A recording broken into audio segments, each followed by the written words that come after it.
수사를 받는 사람 가운데 또 극단적인 선택을 한 사람이 나왔습니다. 바로 2022년 6월 달에 지방선거 당시에 국민의힘의 평택시장 후보로 공천을 받았던 최호 전 경기도 의원이 숨진 채 발견이 된 겁니다. 자, 오전 2시경 28일입니다. 오전 2시경 최 의원의 가족이 실종 신고를 했고 새벽에 실종 신고를 한 겁니다.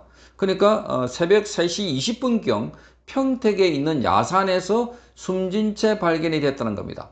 경찰은 범죄 혐의점이 없고 그리고 가족이 부검을 원치 않는다고 설명했고 유서는 발견되지 않았다고 합니다. 자, 이분이 최호 평택시장 후보로 공천받았는데 그 당시에 김건희 윤석열 대통령 부부로부터 뭔가 로비를 했다 하는 의혹과 받아서 한번 수사를 받은 적이 있다고 합니다.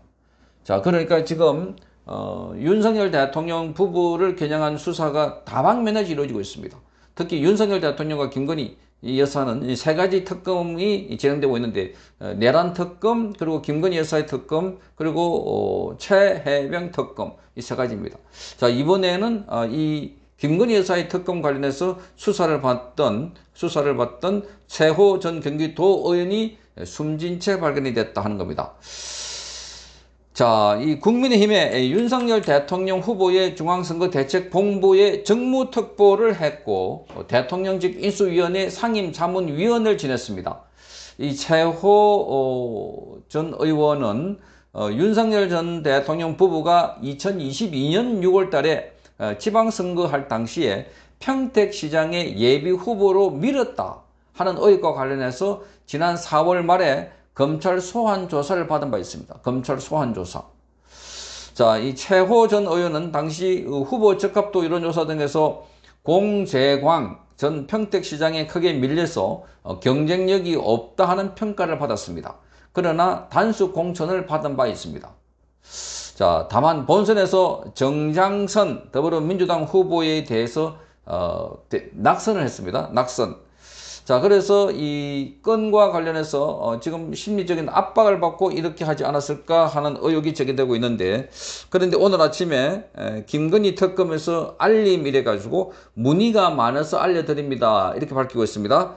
최호 전 평택시장 후보에 대해서 소환 등 수사와 관련한 일체의 접촉을 한 사실이 없습니다, 이렇게 밝혔습니다. 일체 접촉을 한 사실이 없다는 겁니다. 지난 4월 달에는 소환해서 조사를 받았습니다. 그때 4월 달에는 특검은 아니었습니다. 검찰 소환 조사를 받았습니다. 그러니까 지금 최호와 관련해서 뭔가 수사를 진행한 것 아닌가. 소환해서 접촉을 한 건 없지만 뭔가 수사를 한 것 아닌가. 어쨌든 지금 수사 대상에 올라와 있던 인물이 지금 극단적인 선택한 것으로 추정돼서, 자, 그래서 이게 특검 수사와 관련해서 막무가내 망나니 칼춤을 추고 있는 이런 상황에 경종을 울리고 있다 하는 비판도 제기되고 있습니다.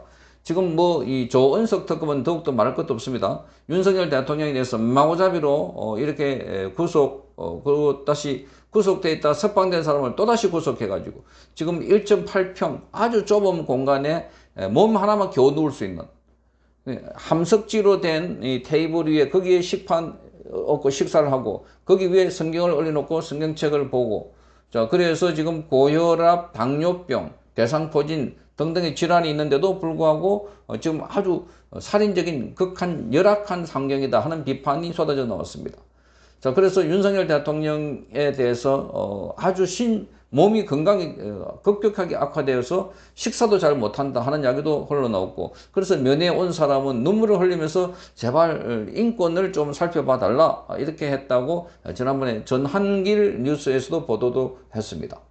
자, 이런 걸 종합을 해볼 때 지금 김건희 특검, 윤석열 대통령 내란 특검, 그리고 최혜병 특검, 이 세 개 특검이 서로 실적을 올리려고 존재감을 부각시키기 위해서 마구잡이로 마구 수사를 하고 있는 것 아닐까 하는 의혹입니다.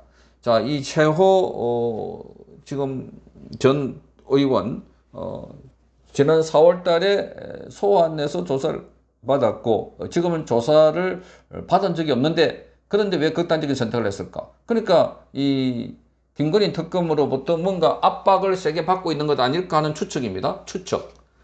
자, 그러니까 언제 뭔가 자료를 가지고 와라, 뭐, 그러니까 지금 이 실종된 시간이 새벽에 2시경에 가족이 실종 신고를 했습니다. 그러니까 새벽 2시경이니까 새벽에 자다가 말고, 아니, 자지 않고 그냥 실종됐다, 나가버렸다.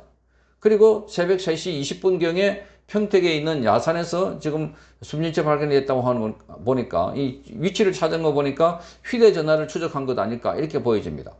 그러니까 굉장히 뭔가 압박을 받고 스트레스를 받고, 자, 어쨌든 이 특검 수사와 관련해서 이 극단적인 선택을 한 사람이 나왔다 하는 것만큼 지금 이 분위기가 공포 분위기, 과거에 박근혜 전 대통령 때도 비슷합니다. 그때도 이재수 장군, 변창훈 검사 수사를 받는 과정에 자, 억울하다 이렇게 하면서 몸을 날리고, 그렇게 해서 많은 사람이 극단적인 선택을 했는데, 이게 광풍이라는 겁니다. 광풍, 사람 잡는. 자, 이래가지고 뭐 실적 올리려고, 야, 지금 뭐 김건희 특검이 더 많이 했다, 아니다, 윤석열 내란 특검이 더 많이 했다, 최혜병 특검도 더 많이 했다, 이렇게 해가지고 경쟁적으로 나서고 있는 것 아닐까. 이게 아주 후진적입니다. 지금 이 대한민국이 뭐 인권이 어떻고 세계 선진국이 어떻고 하는데, 지금 이 조원석 특검이나 여기 지금 김건희 특검 수사하는 거 보면은, 야, 완전히 지금 후진국에서나 볼 수 있는 이런 수사 행태를 볼 수 있습니다. 특검도 그 더불어민주당과 조국당에서만 추천했고 국민의힘에서 철저히 배제해가지고 이게 공정성이 담보되는 인물이 아니라는 점 이미 여러 차례 나와 있습니다. 특검이. 그러다 보니까 마구잡이로 이렇게 수사 동료 압박하고 이러다 보니까 지금 당사자들이 이렇게 극도로 지금 위축되어 있는 것 아닐까, 이런 추측이 듭니다. 자, 더 이상의 피해자가 나오지 않기를 바라고, 수사에 공정하고 인권을 생각하는 수사를 하기 바랍니다. 나중에 이 수사했던 사람들이 또 철저하게 수사를 당할 겁니다. 이 수사를 한 사람들 중에 인권 유린을 하고 무리한 수사를 만약에 했다면 또 당할 것이다. 반드시 경고를 합니다. 성창경 TV였습니다.